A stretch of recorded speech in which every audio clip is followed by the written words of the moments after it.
오늘 하나님 말씀은 누가복음 2장 36절에서 38절 말씀입니다. 네, 우리 김동현 청년 나와서 성경 봉독해 주겠습니다.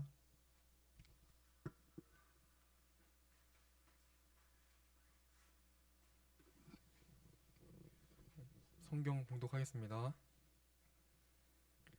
또 아셀 지파 바누엘의 딸 안나라 하는 선지자가 있어 나이가 매우 많았더라.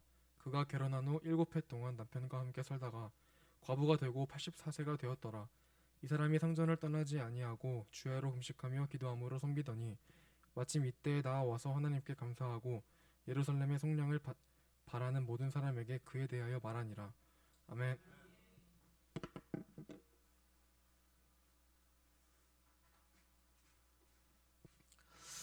네, 떠나야 할 곳과 머물러야 할 곳이란 제목으로 함께 은혜 나누도록 하겠습니다.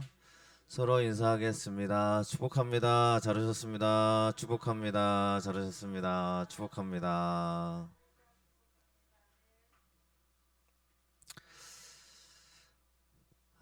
우리가 2월달은 충만케 하심이란 주제로 함께 나누고 있습니다. 지난주에 노인이었던 이제 한 어른 시므온에 대한 이야기를 나눴고요. 오늘은 여자 노인인 안나에 대한 이야기를 함께 나누려고 합니다. 우리가 기다림 중에 하나님의 충만케 하심이라는 제목으로 지난주 함께 나눴습니다. 오늘도 어떤 충만케 하심이 우리에게 필요할까라는 마음과 생각을 가지고 또 믿음을 가지고 함께 말씀을 준비했습니다. 여러분들, 우리가 이렇게 함께 예배하러 오실 때 늘 여러분들의 마음속에 하나님의 기쁨과 충만한 은혜가 가득하기를 축복합니다. 이 예배를 준비하는 과정을 제가 어제 한번 곰곰이 묵상을 해봤어요. 그래서 보시면 매 주마다 의자 세팅이 바뀌어 있다는 걸 여러분 아시나요? 네, 이런 의자 세팅을 또 하게 되어지고 또 교회 청소를 하고 또 예배를 준비하고 예배 순서지를 만들고 또 이렇게 PPT 화면을 준비하고 또 거기 안에 성경 말씀을 같이 어떤 말씀을 나눠야 될까 준비하는 이 과정들을 다 한번 되돌아봤는데, 우리가 예배를 드리실 때 여러분들 이렇게 함께 믿음의 자리로 앉아 계시지만 이 예배가 되어지는 과정들이 이렇게 하나하나 다 준비가 되어지고 있다라는 걸 여러분들이 아시고, 내가 이 자리에 함께하는 그 마음이 정말 간절함으로 함께 나아가기를 축복합니다. 누군가에게는 분명히 간절한 예배가 될 것입니다. 그렇다면 간절함 속에 하나님이 채워주시는, 반드시 역사해 주시는 하나님의 은혜가 있습니다. 그렇다면 오늘 말씀에 나오는 안나라는 굉장히 나이가 많은 한 여인께서 어떠한 충만함으로 이렇게 예수님을 만나고 있는지를 나누게 될 것인데, 그는 떠나야 될 곳을 떠나는 여인이었어요. 나를 무너뜨리는 장소에서, 또 나를 무너뜨리는 곳에서 자신이 떠나는 모습을 보여줍니다. 오늘 말씀에 보면 안나를 이렇게 설명하고 있어요. 안나라 하는 선지자가 있어, 이렇게 이야기합니다. 이 안나가 선지자라기보다는 선지자의 아내로 보는 게 조금 더 맞을 것 같습니다. 왜냐하면 이 안나라는 사람이 성전에서 일하는 사람이긴 하지만 아시겠지만요, 여인의 신분으로서 선지자로서 인정받기란 어려운 시대이기 때문입니다. 구약 시대에는 딱 한 명 드보라가 존재했어요. 그 다음에 여자 선지자가 있었다는 성경의 기록은 없습니다. 그리고 신약 성경에 넘어와서 여선지자라는 명칭이 등장을 하지만 그게 부정적인 의미로 쓰여지고 있는 여선지자의 이름도 등장을 하는 것처럼, 이 여인의 입장에서 우리는 지금 남녀 평등의 시대를 살고 있지만 이 예수님의 시대가 언제라고 제가 늘 말씀드리냐면 이 시대에는 우리나라 시대로 따져 본다면 굉장히 오래된 시대, 삼국시대격으로 볼 수 있는 그러한 시대입니다. 그렇기 때문에 이 시대의 여인이 선지자, 말씀을 전하는 사람, 하나님의 말씀을 대언해서 전하는 사람으로 보기에는 굉장히 어렵다는 거예요. 그러면 왜 이 여인을 선지자의 아내로 보냐면요, 결혼을 해서 남편과 함께 살았기 때문입니다. 몇 년 동안 살았다고 돼 있냐면 7년 동안 남편과 함께 살았습니다. 7년 살았어요. 그리고 과부가 돼요. 이 여인은 남편을 이제 하늘나라로 먼저 올려보내게 되어집니다. 기구한 인생이 시작이 되어지는 거예요. 자, 이 여인의 배경은 아셀 지파 바누엘의 딸이라고 되어져 있습니다. 하지만 성경을 조금 더 읽어보신 분들은 아셀 지파는 굉장히 비주류의 지파예요. 사람들이 저 아셀 지파 했을 때 그냥 별 볼일 없이 그렇게 보는 지방, 즉 가정이라고 볼 수 있습니다. 이 바누엘이라고 하는 아버지가 존재하는데 아버지에 대한 자료는 찾아볼 수가 없어요. 이 바누엘이라는 사람의 배경, 이 사람의 행적, 이 모든 것이 나와 있지 않습니다. 어떠한 자료에도 없어요. 다시 말씀드리면 지금 안나의 배경은 별 볼 일 없다라고 볼 수 있습니다. 그러면 생각해 보세요. 선지자의 아내로 살았어요.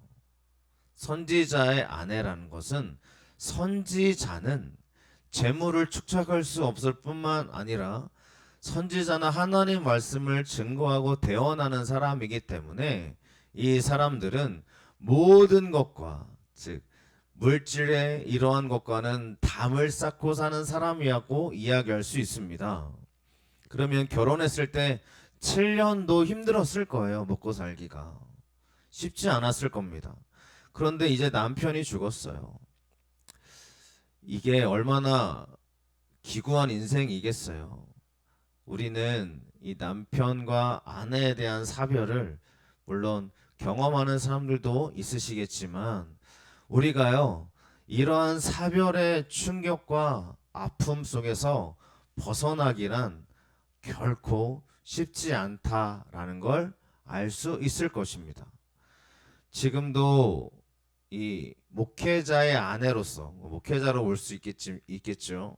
목사님의 아내로서 사시다가 목사님이 먼저 소천하시고 이렇게 사모님들과 아내만 살아가는 가정들이 주변에 많이 있습니다. 그런 교회만 또 따로 있어요. 사별한 사모님들이 모이시고 그러한 교회가 같이 예배드리시는 곳이 있더라고요. 7년 동안 살았을 때는 행복했을지 모르겠지만 이제 완전하게 다 잃어버리고 이제 과부로 살아가야 됩니다.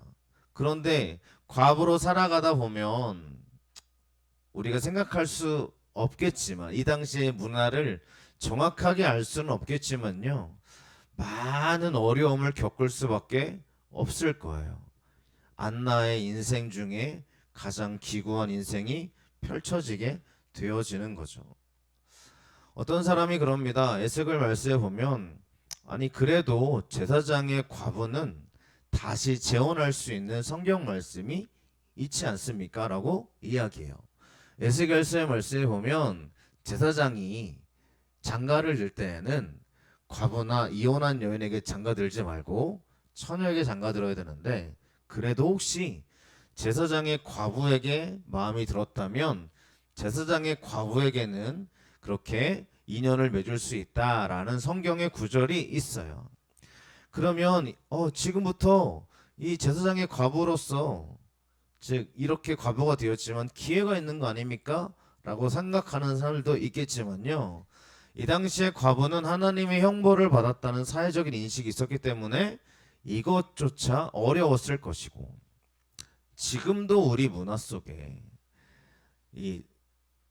그죠, 총각인 남자와 과부인 여인이 결혼한다 그러면 우리가 정말 축복의 시선으로 바라보기보단 뭔가 한번 잘못된 시선으로 바라보는 지금의 문화도 여전히 존재하는데, 이 당시에 이러한 과부적인 신분을 가지고 어떻게 자신의 삶을 이어갈 수 있겠냐는 거예요. 잘 보셔야 됩니다. 절망적인 삶이 시작이 됐어요. 배경, 즉 나의 가족과 나의 가정과 자신의 배경이 되어졌던 자신의 모든 것들도 그렇게 큰 힘이 되어주지 못하는 그런 가정에 살고 있는 여인이었습니다. 이러한 힘듦에 문제가 닥치면 누군가 힘 있는 아버지가 나타나서 내가 해결해 줄게 하고 다 해결해 주면 얼마나 좋겠어요. 근데 그럴 수 있는 부모도, 그에게 힘이 될 수 있는 형편도 존재하지 않습니다. 과부예요. 아까도 얘기했지만 과부는 하나님께 형벌을 받았다는 이야기를 듣는 사람들이에요. 그러한 사회적인 분위기 속에 살아가야 됩니다. 여러분들은 이 여인이 뭘 버려야 된다고 생각하십니까? 이 안나라는 여인이 뭘 버려야 될까요? 첫 번째는, 그가 버려야 될 가장 첫 번째는 뭐냐면 이 모든 사회적인 인식을 버리고 나는 하나님의 축복받은 사람이야 라는 그 믿음으로 다시 일어나야 되는 걸 선택해야 했습니다. 다시 말씀을 드리면 안나는 이러한 무거운 분위기 속에 자신의 현실을 떠나고 이상적인 나의 모습을 바라보는 그 믿음의 방향을 향해서 걸어가는 걸 선택해야 됐다라는 이야기예요. 그러면 우리는 이 안나라는 여인이 떠나야 될 것이 굉장히 명확하다라는 걸 알 수 있습니다. 사람들이 말하는 이야기요. 저 여인은 과부로서 이제 실패한 인생이야 라고 말하는 그 말을 떠나야 합니다. 그리고 이 여인은 너는 끝났어. 너는 남편을 사별했으니까 이제 과부로 살아야 되니 네 인생은 이제 기구하고 희망이 없어 라는 사람들의 말들을 이 여인은 떠나야 돼요. 그래야 이 여인은 하나님의 충만하심으로 살 수 있는 여인이 되어집니다. 오늘 성경에서도 이 여인은 하나님을 선택하며 살아가는 모습을 보여주고 있습니다. 우리들이 떠나야 될 곳이 분명히 있습니다. 여러분들, 저는 이 떠나야 될 곳을 여러분들의 마음을 무너뜨리는 곳에서 떠나시기를 간절히 축원합니다. 사람들의 이야기는 늘 우리를 무너뜨려요.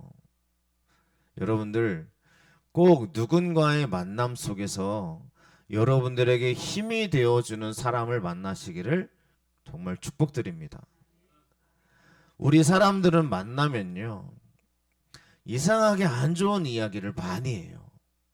왜 그럴까요? 다른 사람의 흉을 보고 그 사람을 비난하고 또 다른 상황을 비판하고, 이러한 비판의식이 모르겠어요. 전 세계적으로 똑같은지 모르겠는데 우리 시대를 살아가고 있는, 특별히 우리나라를 살아가고 있는 여러분들에게는 이런 사람들이 주변에 꼭 한두 사람씩 있다라는 걸 알게 될 겁니다. 여러분들, 그 사람들의 이야기에서 떠나시기를 축원합니다. 그 사람의 이야기가 나를 다스리지 않기를 축원합니다.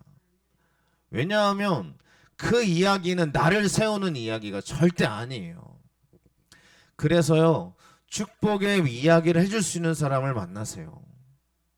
우리의 관계의 모든 형성 가운데 가장 중요한 게 뭐냐면 우리의 자존감을 무너뜨리고 그 사람의 인성을 무너뜨리고 그 사람에 있는 모든 비판 때문에요, 그 사람만 만나고 나면 머리가 아파요. 비판이 너무 가득해가지고.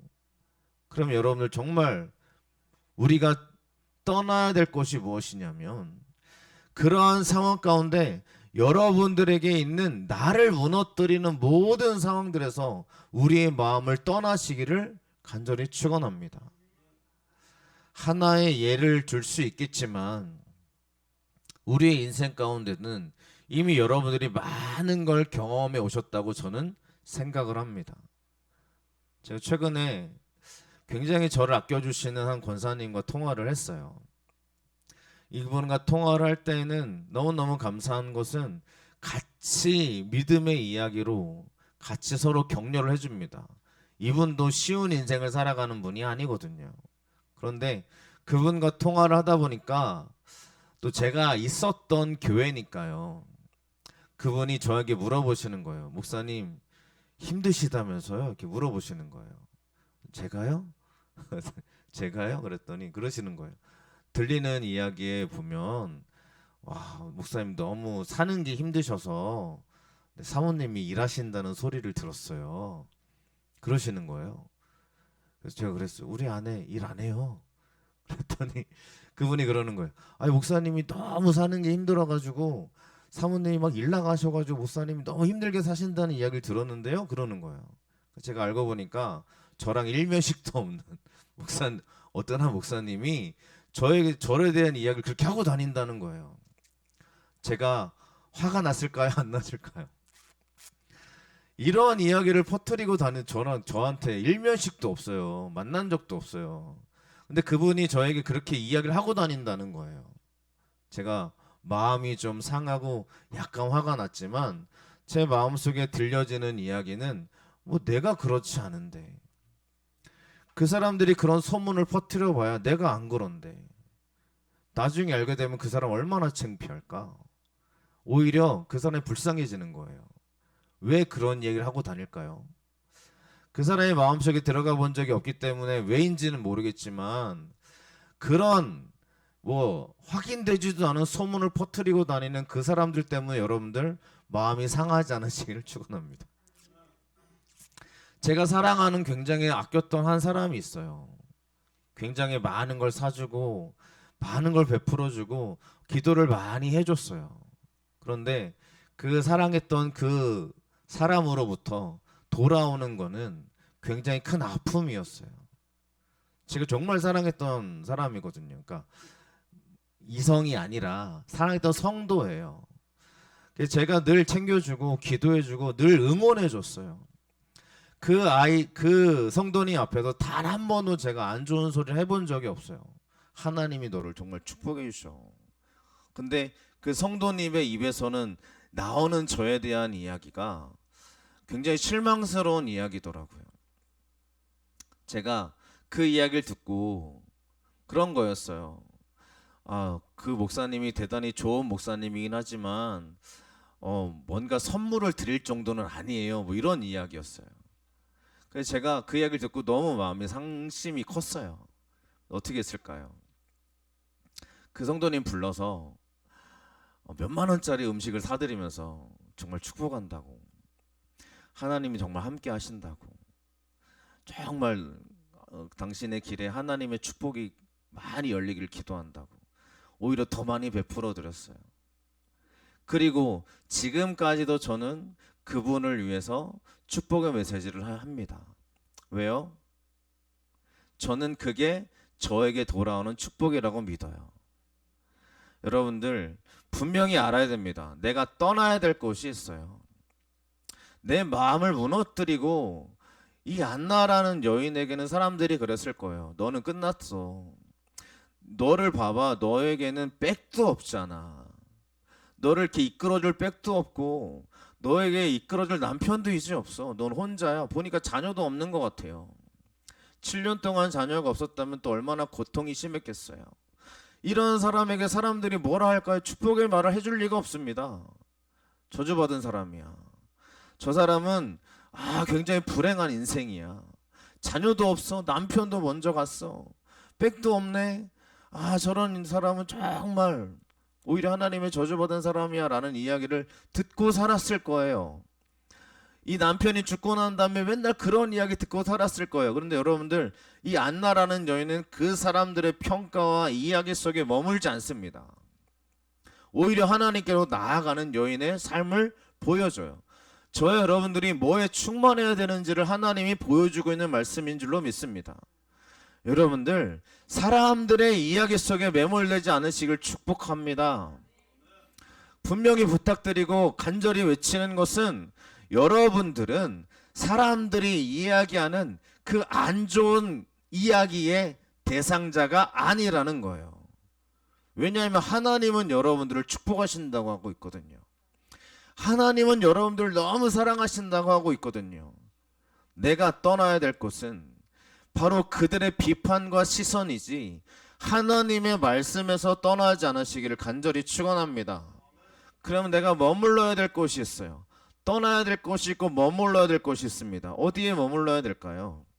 이 여인이 과부가 되고 84세가 되었더라 라고 이야기합니다. 근데 이 사람이 어디를 떠나지 않았어요? 성전을 떠나지 않았다고 이야기하고 있어요. 여기서 우리는 의문점을 가져야 됩니다. 이 여인이 뭐길래 성전을 안 떠날 수 있을까요? 성전이라는 곳은 구별될 사람들이 들어가는 곳입니다. 보시면 이 여인의 이 당시의 결혼 정년기가 14세에서 17세였다고 이제 연구 자료에 나옵니다. 그러니까 우리 시대랑 약간 달라요. 우리 시대는 이제 결혼 정년기가 30세를 넘어가고 있지만 이 당시에는 이제 17세, 17세 어린 아이가 이제 결혼을 한 거죠. 근데 7년 만에 과부가 됐으면 20대예요, 20대. 이제 막 꽃을 막 정말 막 많은 일을 할 수 있는 꽃을 피우는 20대에 남편을 잃어버린 거예요. 그리고 84세가 되었습니다. 60년 동안 어디 살았단 얘기예요? 성전에 살았단 얘기예요. 그러면 이 성전에서 이 여인이 할 수 있는 일이 무엇일까요? 이 여인이 주야로 금식하며 기도하고 섬겼다는 이야기는 밤낮으로 정말 금식하며 하나님을 기도했다는 여인인데, 이 예루살렘 성전을 보면 이게 성전을 복원한 그림 이랬을 거다. 이게 보면 헤롯 성전이에요. 헤롯 시대에 이렇게 되어진 성전으로 보고 있는데 여기가 여인의 뜰이라고 되어 있습니다. 보이시죠? 그러면 여인의 뜰이라는 곳은 뭐 하는 곳이냐면 제단으로 들어가기 전에, 즉 저희가 지성소니까 여기에 들어가서 제사를 드리는 거예요. 여기는 남자들만 들어갈 수 있고 제사장들만 들어갈 수 있어요. 그럼 여인의 뜰에서는 뭐 했을까요? 제가 찾아봤는데 여인의 뜰에서는 그냥 짐승이 들어다니고 왔다 갔다 하는 그런 곳이고요. 성전에 들어가는 문의 입구 정도로만 보고 있어요. 숙소가 옆에 붙어 있고, 그리고 여인의 뜰에서 여인들이 뭐 했나는 기록이 없어요.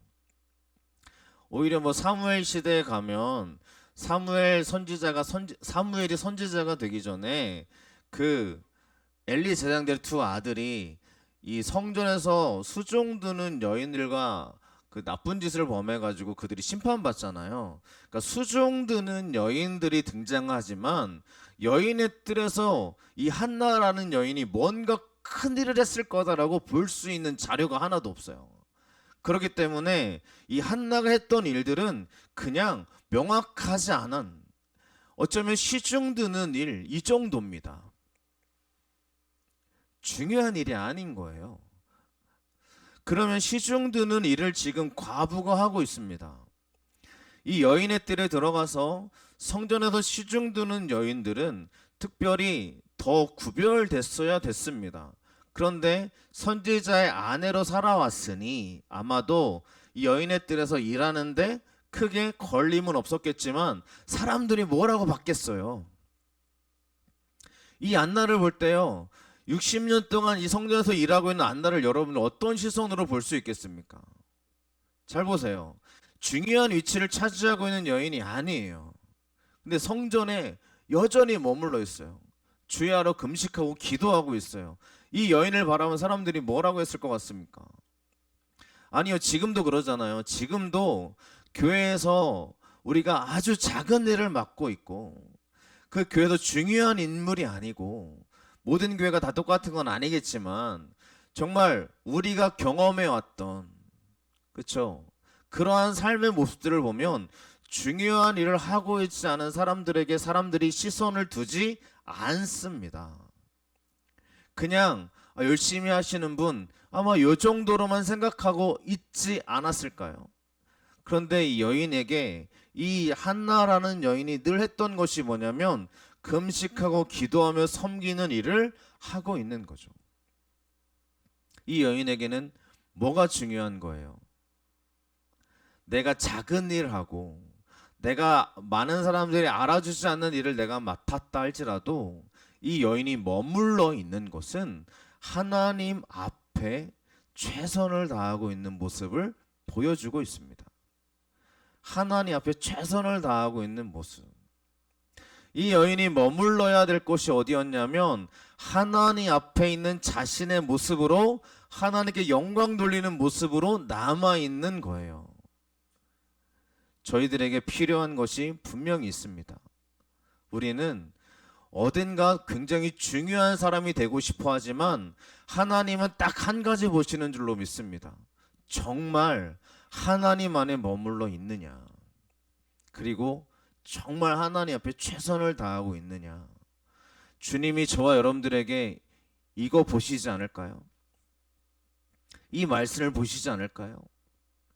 정말 우리가 하나님 앞에 진실된 믿음과 모습으로 머물러 있다면 주님이 저와 여러분들에게 주의 능력과 축복을 행하실 줄로 믿습니다. 우리가 이 예배 단 한 번의 예배를 드리는 사람도 있습니다. 일주일에 한 번의 예배로 하나님께 나와서 예배를 드려요. 그 한 번의 예배도 여러분들 진실되시기를 축원합니다. 저는 더 예배를 많이 인도하잖아요. 함께 하신 여러분 너무 감사하고요. 주일날에도 예배를 인도하고 이제 지금 우리가 저녁 기도회를 드리고 있기 때문에 저녁에도 기도를 계속 하고 있습니다. 그러면 몇 번의 예배를 준비하는 저의 마음은요, 여러분들 가벼울까요? 근데 우리가 굉장히 조심해야 될 게 있습니다. 익숙하게 반복하다 보면 그거를 가볍게 여길 때가 있어요. 그렇죠? 그래서 익숙하게 뭔가 일이 익숙해지면 그 익숙함 때문에 가벼워질 때가 있는데, 저는 여기서 하나님께 분명히 말씀드리지만 단 한 번도 하나님께 예배드리는 이 예배를 최선을 다해보지 않은 적이 없어요. 왜요? 하나님 앞에 드려지는 저의 마음이기 때문입니다. 내가 하나님께 머무르는 저의 신앙이 고백이기 때문에 그래요. 저만 그런 게 아니라 실제로 우리 교인들 중에 한 번의 예배를 그냥 오지 않는 분들이 계십니다. 간절하게 와요. 저는 하나님이 그분들을 보신다고 믿습니다. 분명히 하나님이 그들에게, 하나님이 살아계신 하나님이신데 그분들에게 하나님의 역사를 부어주실 줄로 믿습니다. 저는 우리의 인생은 하나님의 손 안에 분명히 놓여져 있다고 믿어요. 여러분들도 그렇게 고백하시기를 축복드립니다.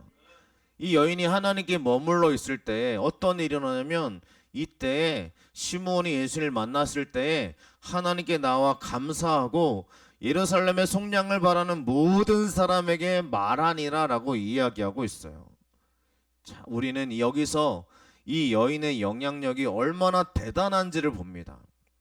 이 여인은 대단한 인물이 아니에요. 중요한 배경도 없는, 그러니까 자기의 백도 없는 여인이에요. 게다가 여인에 따라서 시중 두는 여인인데, 예루살렘의 속량을 바라는 모든 사람이 누구냐면 정통 유대인들을 말합니다. 이 사람들에게, 모든 사람에게 말을 해요.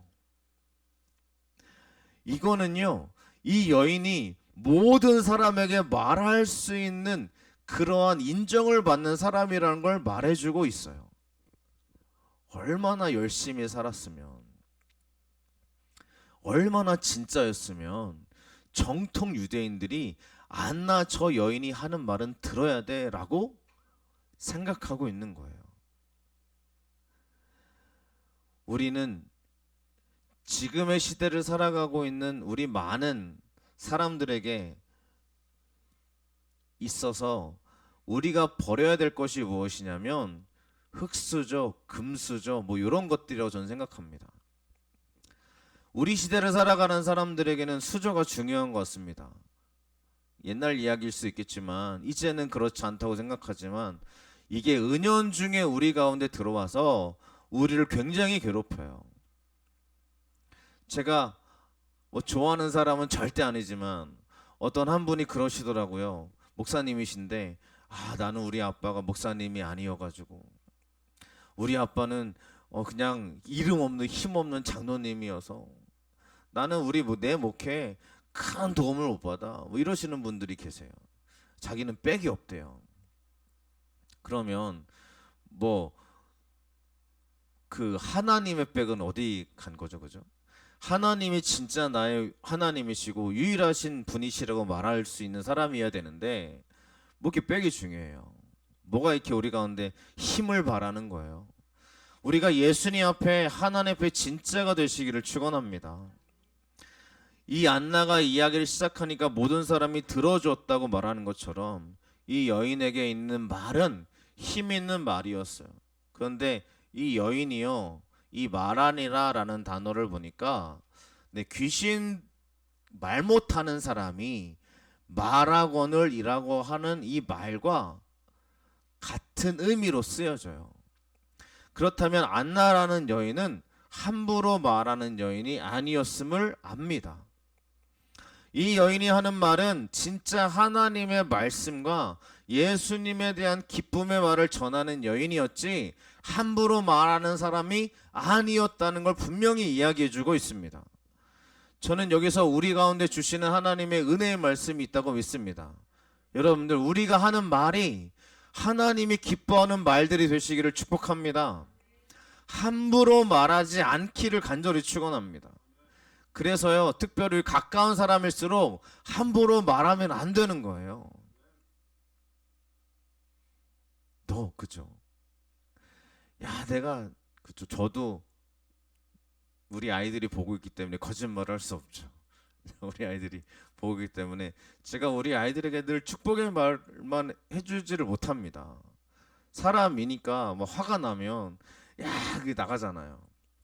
그렇죠? 근데 내가 이렇게 잘못된 이야기가 나간다면 분명히 우리가 그 아이에게 미안하다라고 말해줄 수 있으셔야 돼요.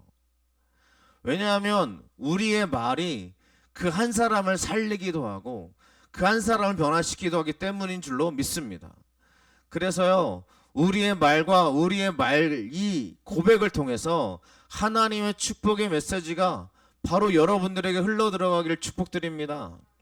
그래서 서로에게 좋은 하나님의 말씀들을 해주시기를 축원합니다. 믿으십니까? 정말 그렇게 믿으시기를 축복드립니다. 어제도 우리 신방을 했어요. 우리 아이와 청년과 신방을 했어요. 같이 이야기를 나누면서 많은 얘기를 나눴습니다. 제가 그러는 거예요. 제가 그랬어요. 정말 하나님이 널 축복하신다라는 이야기를 했어요. 그래서 그랬어요.